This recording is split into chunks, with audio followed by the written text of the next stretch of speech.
I am Olivia Harrington, the youngest daughter of Richard and Eleanor Harrington, two powerhouses in New York's financial world. My family owns Harrington & Co., a multi-million-dollar investment empire with a portfolio spanning real estate, stocks, and venture capital. To the public, my parents were not only financial masterminds, but also highly influential figures, frequently gracing the covers of prestigious business magazines. My sister, Victoria Harrington, is the pride of our family. From a young age, she excelled in every field our parents expected of her. Educated at the most prestigious institutions, she entered the financial world with confidence and sharp strategy. At just 25, Victoria became the youngest executive director of the company, quickly taking control of key investments. With her flawless appearance, exceptional intelligence, and ability to dominate the market, she was seen as the perfect, unblemished gem of the Harrington family. As for me, I never quite fit into their world. Even as a child, I felt like an outsider among numbers, charts, and hours-long shareholder meetings. My parents expected me to follow in their footsteps, but I had no interest in billion-dollar deals or high-pressure negotiations. What fascinated me were projects on sustainable energy and environmental strategy consulting, fields my family had never valued. I pursued a degree in environmental science, determined to find new solutions for efficient resource use. When I turned down an internship at Harrington & Co. to work at a renewable energy startup, my parents were utterly disappointed. They never said it outright, but their silence and disapproving looks spoke volumes. At family dinners, I was always on the periphery of conversations, listening to my parents and Victoria discuss profits, mergers, and investment funds, while my ideas on sustainability were dismissed as childish hobbies. Victoria never had to fight for recognition. She was exactly the kind of person our parents had always wanted me to be: strong, sharp, and entirely focused on building the family's wealth. She often looked at me with pity, occasionally making light-hearted remarks about how I was wasting my potential on things that don't generate profit. I knew that in their eyes, I was just a dreamer with no real impact. They believed I would never build anything of real value. But I had never needed their approval. What I didn't expect was that my life was about to change in ways no one, myself included, could have foreseen. Everything changed with a single phone call on a cold February morning. I was at my office, focused on completing a report on renewable energy storage methods, when my phone vibrated. Victoria's number. She rarely called me unless it was something serious. "Olivia," her voice came through, lower than usual. "Where are you?" "At the office." "What's wrong?" A long silence stretched between us, making my heart tighten. Something wasn't right.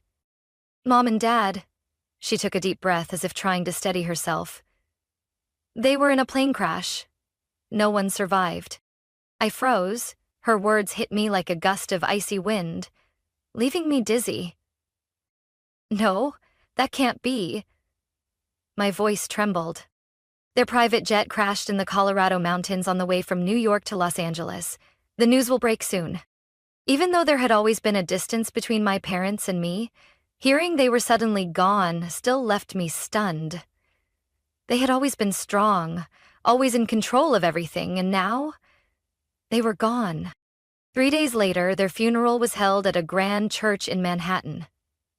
Influential figures from the financial world attended, and speeches praising Richard and Eleanor Harrington's remarkable careers filled the air. Meanwhile, I stood quietly at the sidelines, still trying to process that they were truly gone. But before the grief had even settled, an even harsher truth awaited me. 2 weeks after the funeral, I was summoned to the family lawyer's office, the official reading of the will. The office was located in a skyscraper in the heart of Manhattan.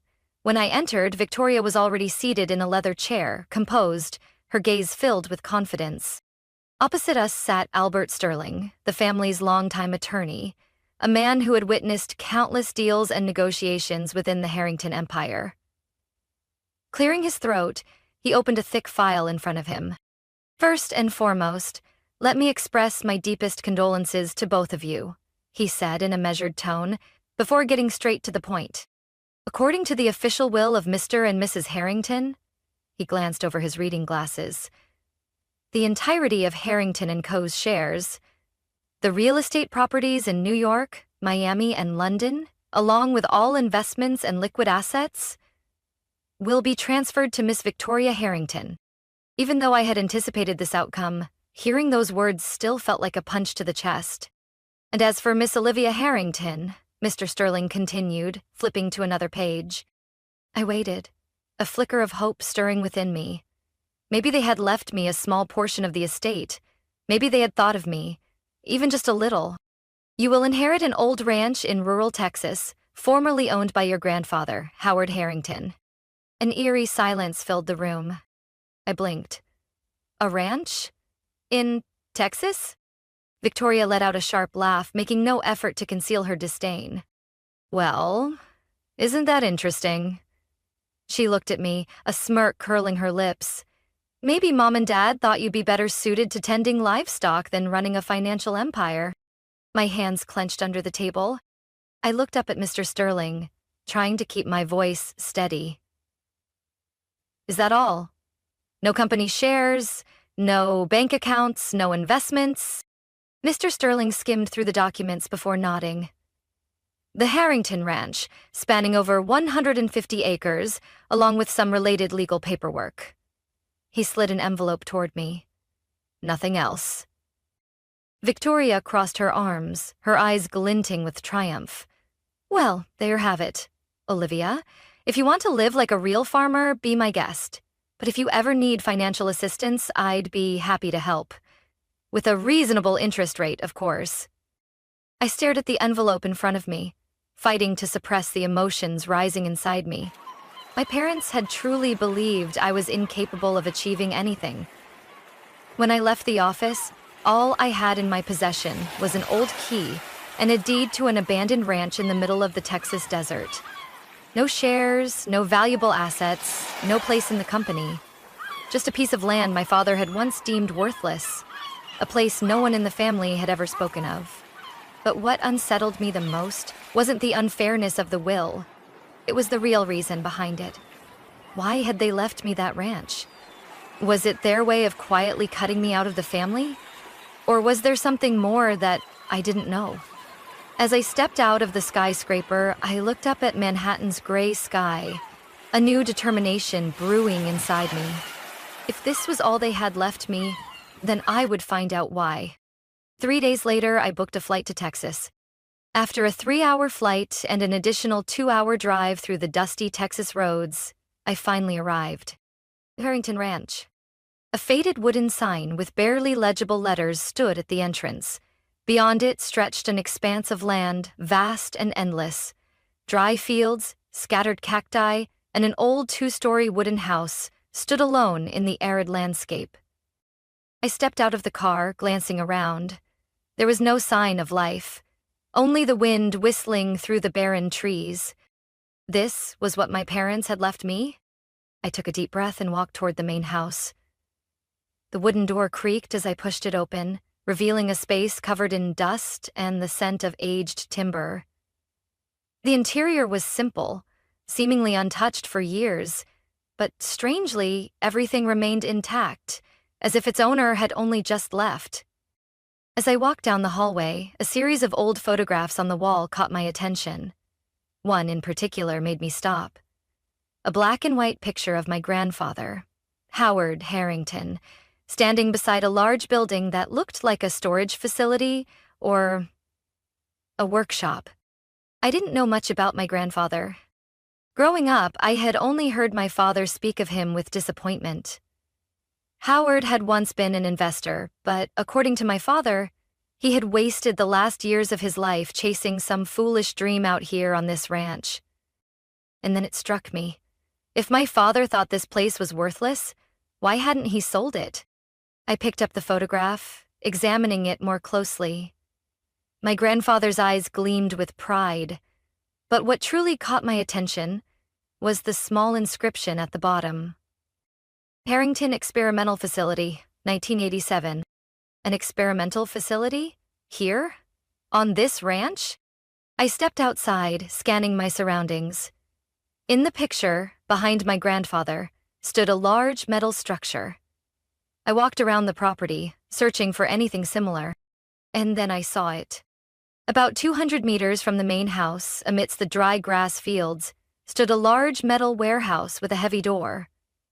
The marks of time were evident: peeling paint, rust spreading across its surface, and an old padlock dangling from the handle. Why would a warehouse in an abandoned ranch need to be locked? I reached into my pocket and pulled out the key the lawyer had given me. Could this be the key to the warehouse? I slid it into the lock and turned it gently. A soft click echoed in the still air. The door creaked open, revealing a dimly lit space inside. Sunlight streamed in, illuminating rows of dust-covered wooden shelves, large metal containers, and a desk tucked into the corner of the warehouse. On the desk, a stack of yellowed papers lay untouched. I stepped inside, running my fingers along the wooden surface. A worn leather notebook sat atop the pile, its cracked cover bearing a handwritten title: The Harrington Project. My heartbeat quickened as I flipped through the first few pages. Inside were detailed notes on a project my grandfather had worked on: geological surveys, complex calculations, and hand-drawn diagrams mapping out layers of rock and soil. One particular word appeared repeatedly throughout the pages: lithium. I held my breath. Lithium. A crucial element in the rechargeable battery industry, renewable energy, and electric vehicles. One of the most valuable metals of the 21st century. Had my grandfather been researching lithium? I quickly sifted through the rest of the documents. A detailed map of the ranch surfaced with a specific area circled in red. Below it, my grandfather had written, high reserves, significant potential, absolute confidentiality. My throat went dry. My grandfather had discovered a lithium deposit right beneath this ranch. And my father, the man who had always dismissed this place as worthless, had likely never realized its true value. I took a deep breath, looking around the warehouse. This wasn't just a storage space. It was where my grandfather had hidden one of the most significant discoveries of his life. But a bigger question loomed in my mind. If my grandfather knew about this, why did he keep it a secret? Why didn't he extract it? And most importantly, did anyone else know about it? A sense of unease crept over me. I gazed toward the horizon, where the sun was slowly sinking behind the distant mountains. Maybe I had just uncovered a secret no one wanted me to know. And I wasn't sure if that was a good thing. I sat on an old wooden chair inside the warehouse, my hands trembling slightly as I flipped through my grandfather's documents. A lithium deposit. I had read about the surge in the rechargeable battery and renewable energy markets. Lithium was essential for electric vehicles, energy storage systems, and even the electronic devices we used every day. Its value had skyrocketed over the past decade, and major corporations around the world were scrambling to secure mining rights. My grandfather had known about this decades ago. But the biggest question remained: why didn't he mine it? I sat in silence, thinking. Maybe he knew he couldn't fight my father, a man who prioritized short-term profits over investing in something no one cared about back then. Maybe he feared that if the information got out, the land would be swallowed up by powerful corporations. Whatever the reason, one thing was undeniable. Now, this was my opportunity. I didn't have time to hesitate. If I didn't act fast, someone else would uncover this secret before me. 3 days later, I left Texas and returned to New York. This time, I no longer felt lost among the towering skyscrapers or the bustling streets. I had a plan, and I knew exactly what I needed to do. The first call I made was to Ethan Carter, a lawyer specializing in intellectual property and corporate law. I had met Ethan a few years ago while working on a renewable energy project. He was meticulous, discreet, and incredibly sharp. Exactly the kind of person I needed in this situation. When I explained what I had found, Ethan didn't bother to hide his astonishment. Olivia, if what you're saying is true, then this could be one of the largest lithium deposits in the U.S. I nodded. And I need to protect it before anyone else finds out. Ethan agreed immediately. He suggested establishing a new company, completely detached from the Harrington name, to hold the patents and extraction rights. Then he got to work filing intellectual property claims related to my grandfather's extraction method, ensuring that no one could use the technology without my permission. The second call was to Rachel Monroe, a geologist I had worked with on a renewable resource study. If anyone could accurately assess the lithium reserves beneath my ranch, it was Rachel. "I need you to fly to Texas immediately," I said over the phone. "What's going on?" "You'll understand when you get here." 3 days later, Rachel arrived at the ranch with a team of specialized equipment. We spent 2 days surveying the area, collecting soil samples, and taking precise measurements. When Rachel returned with the results, I saw the excitement in her eyes. "Olivia, you don't just have a lithium deposit. You have one of the richest lithium reserves I've ever seen." I held my breath. "If you mine it correctly, this could become a strategic supply source for the entire clean energy industry." I wasn't sure what I had expected, but hearing this confirmation sent a surge of adrenaline through me. I was holding an opportunity that could change the game. But I couldn't do this alone. Mining lithium wasn't a simple task. I needed significant investment to turn this idea into reality, and I knew exactly who could help me. Nathan Pierce. Nathan was a venture capitalist known for bold deals in the green technology sector. I had met him a few years ago at a renewable energy conference, and I knew he was always looking for groundbreaking opportunities. I arranged a private meeting at a luxury hotel in New York. As I laid out what I had discovered, Nathan leaned back in his chair, silent for a long moment. "Olivia, if these numbers are accurate, you're sitting on a multi-billion-dollar asset."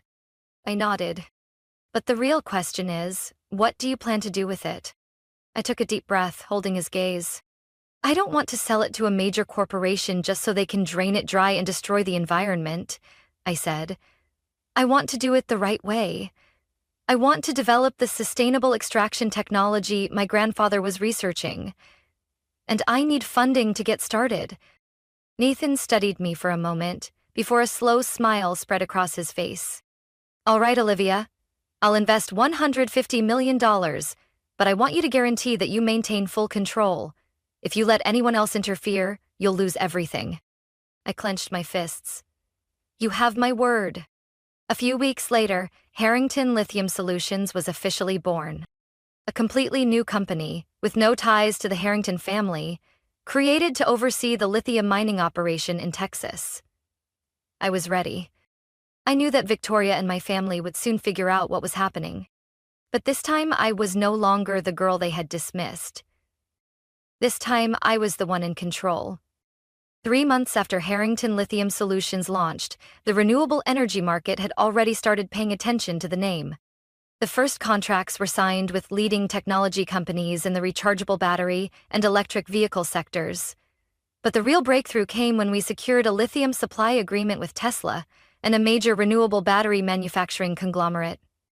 In just 6 months, the company's valuations skyrocketed to over $1.2 billion. The media called us the game changer in clean energy. Financial news outlets began reporting on an unknown company that had suddenly become a critical player in the global lithium supply chain. But the most significant part? No one knew who was really behind it. From the very beginning, I had meticulously hidden my identity. Harrington Lithium Solutions didn't carry the Harrington name. It was registered under a shell corporation, keeping it far from any association with my family. But secrets can't stay hidden forever. One morning, as I sat in my office reviewing the latest geological report, my phone rang. Victoria Harrington. I stared at the name on the screen, fully aware that the storm I had been preparing for was finally here. Taking a deep breath, I answered. "Olivia," her voice came through, slow and deliberate. "I need to confirm something." I smiled, keeping my tone calm. "What is it?" "Harrington Lithium Solutions. Is that your company?" I raised an eyebrow, feigning surprise. "Why would you think that?" Victoria let out a quiet scoff. I asked around. This company appeared out of nowhere, yet it has massive funding and controls one of the richest lithium reserves in the US. And more importantly, it's operating on land that belongs to you. I didn't respond. Did you go behind all of our backs? Her voice carried suspicion. Did you find something that Mom and Dad never knew about? I remained steady. And if I did? Victoria was silent for a long moment before exhaling a soft laugh. You're smarter than I thought, Olivia. I could picture her sitting somewhere in the Harrington & Co. headquarters, fingers laced together, trying to keep her composure while internally seething. I want to meet, Victoria said. We should discuss a partnership. I chuckled. Are you sure this is a partnership offer or just a way for you to take control? Don't be naive, Olivia. Her voice sharpened. I have resources, connections, influence. If you let me in, Harrington Lithium Solutions could become an empire. If not, I tilted my head. If not, what? I will find a way to take back what belongs to this family. I had always known Victoria wouldn't back down easily. Just 1 week after that phone call, Harrington & Co. officially filed a lawsuit against me. The claim? The Harrington family declared that all assets belonging to my grandfather were part of the family estate and should be under the control of the corporation. What did they want? Me. They wanted me to hand over the lithium mining rights to Harrington & Co. and merge my company into their conglomerate. I laughed when I read the lawsuit. Did they really think I would give up so easily? I had anticipated this from the very beginning. When I founded the company, I had Ethan Carter, my intellectual property attorney, construct an airtight legal structure. Every land ownership record was fully legalized under my name. All lithium extraction patents were registered under an anonymous trust. Harrington Lithium Solutions had zero legal ties to the Harrington family. When my legal team responded to Harrington & Co., they had absolutely no legal grounds to win the case. Victoria and the board had moved too late, and I knew it was driving them insane. After 4 weeks of intense legal battles, the court ultimately dismissed my family's lawsuit. I had won. Harrington Lithium Solutions remained entirely mine. But I knew this was only the beginning. Victoria wasn't going to give up that easily. I could picture her sitting in her office, glaring angrily at the headlines in the news. A mysterious startup is threatening the dominance of the lithium industry. Harrington & Co. fails to secure control over one of the largest lithium mines in the U.S. Now, she knew I was no longer the insignificant girl they once dismissed. And I was certain Victoria would find another way to take me down. But this time, I was ready. 2 months after my family lost the lawsuit, I heard that Victoria was in serious financial trouble. Insiders in the investment world whispered about her reckless decisions.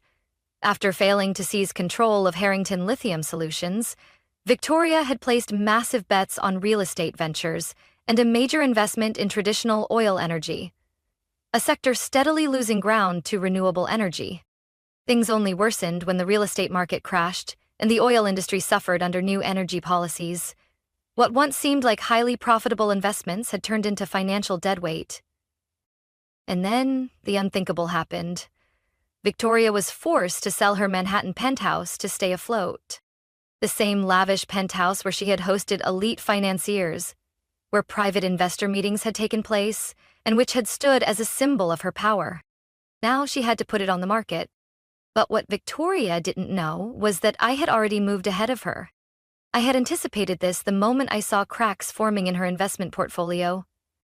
Through one of my shell companies, an anonymous investment fund I had established while building Harrington Lithium Solutions, I quietly entered the bidding war for the penthouse. And just as I expected, I acquired it for less than half its original value. No one, not even Victoria, knew that the new owner was me. Until one late afternoon, my phone rang. Victoria. I picked up, keeping my voice composed. What do you need, Victoria? There was a brief hesitation on the other end, a rare thing for her, but she quickly regained her composure. Olivia? I know you're the one who bought my penthouse. I smirked. Faster than I expected. Oh? I replied, feigning indifference. Would you be willing to sell it back to me? Victoria asked, her tone steady, but I could hear the hint of desperation underneath. I just need a little more time to restructure my finances. I'll pay full market value. I glanced out my office window, savoring this moment. The moment when my sister, the same woman who had mocked me, dismissed me, and believed I would never amount to anything, was now asking me for help. I took a slow breath before responding. Victoria, do you remember when we were in the lawyer's office? Silence. You told me that if I ever needed financial help, you'd be happy to assist, with a reasonable interest rate. I paused, letting my words sink in. Do you remember that? I asked softly. A long pause, then her voice returned, quieter now but still trying to maintain control. So, you're refusing? I smiled, relishing the sweet victory. No, Victoria. I'm just reminding you that the world moves fast. Then I hung up. After losing the penthouse, Victoria continued to struggle with her failing investments. Harrington & Co. gradually fell into crisis. The meteoric rise of Harrington Lithium Solutions caused major investors to turn away from Victoria's company. They no longer had faith in real estate and oil. Instead, they poured their capital into clean energy, where I was leading the charge. In less than a year, Victoria, once the head of a financial empire, was forced to sell off more assets just to maintain cash flow. And me? Harrington Lithium Solutions was becoming a dominant force in the lithium mining industry.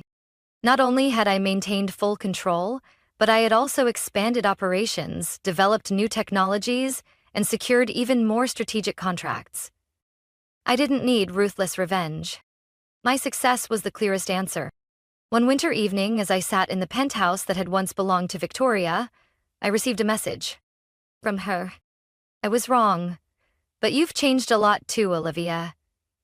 If you ever want to talk, I'm still your sister. I stared at the screen for a long time. A part of me wanted to respond, but another part knew that we were no longer the sisters we used to be. I had spent my whole life seeking validation from my family, but now I realized I didn't need it anymore. I set my phone down, stood up, poured myself a glass of water, and gazed out of the massive window. New York City still shined as brightly as ever. But this time, I was no longer standing in the shadows. I stood by the window of my new penthouse, overlooking the dazzling lights of New York City.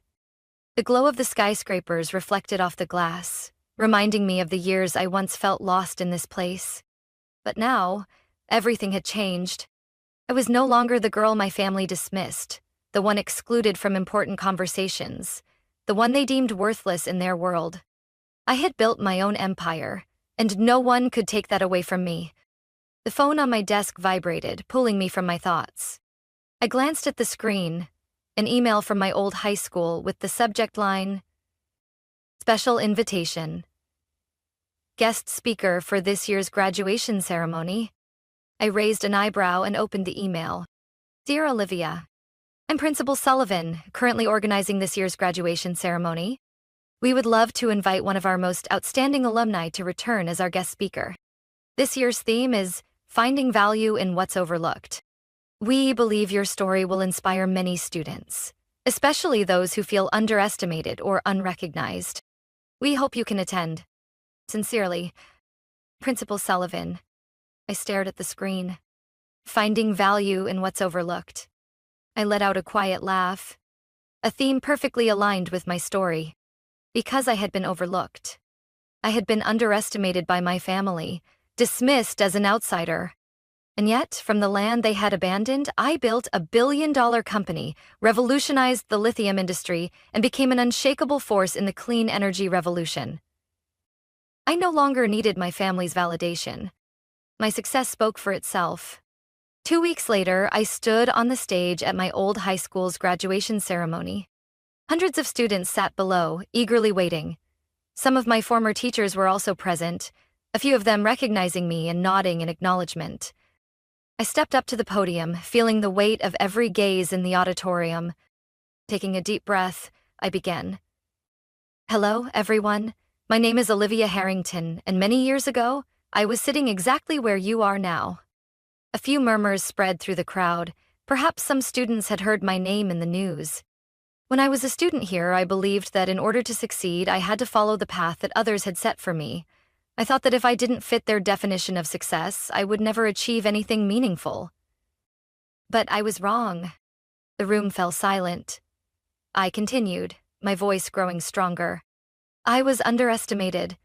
My family owned a major financial empire, and they believed that if I didn't follow their path, I would never accomplish anything significant. When my parents passed away, my sister inherited everything. And me? I paused, scanning the audience. They left me an old ranch in the middle of the Texas desert. A few students chuckled, while others widened their eyes in surprise. They thought it was worthless. They believed I could do nothing with it. But they were wrong. I let my words sink in before continuing. I refused to let others decide my worth. Instead of complaining, I chose to look deeper into what I had been given. And I discovered it wasn't worthless at all. I locked eyes with the front row, where my former teachers sat listening intently. As it turned out, the land they dismissed as useless contained one of the richest lithium reserves in the U.S. Because of that, I built a billion-dollar clean energy company, becoming a key supplier for some of the biggest technology firms in the world. I noticed a few students gape in shock, while others whispered excitedly to each other. "Why am I telling you this?" I asked. "I'm sharing my story so you understand that your worth is not determined by others. Even if you feel overlooked, even if you believe you're not good enough, even if your path looks different from everyone else's, don't ever let anyone convince you that you can't achieve something great. Sometimes, the things that seem worthless hold treasures only you can see." I scanned the audience, catching the glimmer of inspiration in some students' eyes. Maybe one of them felt overlooked, just like I once did. And maybe, someday, they would find their own lithium mine. I took a deep breath, closing my speech. And finally, if anyone has ever told you that you can't do something great, remember this. Success is the clearest answer. The auditorium erupted in applause. I smiled and stepped off the stage. Today, I didn't need my family's validation. Because I had validated myself. Olivia Harrington's story is not just a personal journey. It's a profound lesson in self-worth, perseverance. In life, many of us have been underestimated, dismissed, or pushed aside because we didn't fit society's conventional definition of success. But success is not determined by others. It belongs to those who dare to see opportunity in what's been overlooked, believe in their own potential, and relentlessly pursue their goals. In the end, the most important validation doesn't come from others, it comes from within. What do you think about Olivia Harrington's journey? Have you ever been underestimated or faced a similar challenge? Share your thoughts in the comments. And don't forget to follow the channel for more inspiring stories about life, family, and the lessons that shape us.